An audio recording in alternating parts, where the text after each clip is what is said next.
Какво да правим, за да предотвратим контузия, за да може да продължим да ходим на тренировки? Това е много добър въпрос и истината е, аз не съм лекар, нито пък професионален треньор, но мога да ви дам 5 много добри начина, чрез които вие може да намалите шанса си от контузия и да продължавате да ходите редовно на вашите BJJ, MMA или други тренировки. Начин номер 1.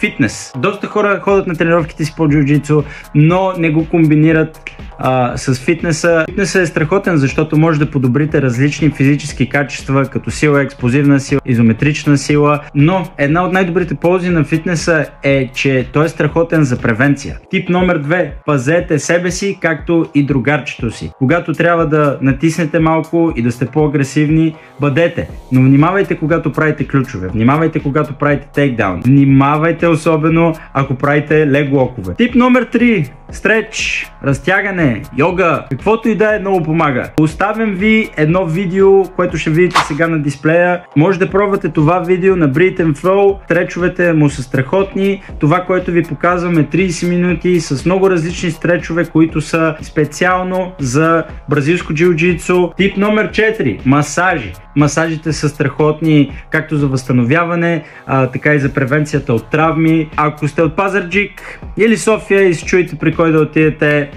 пишете на Steel Hands Therapy, момчето ще ви оправи. Тип номер 5. Слушайте тялото си. Лично съм бил в ситуации, които колената, лактите, раменете са ме боляли още преди да отида до тренировка и ми се е случвало да отида, да ги натоваря още повече и да стане беля. Слушайте тялото си, то не ви дава сигнали без причина. Ако това видео ви е било полезно, ударете по един лайк, оставете по един коментар, натискайте напред.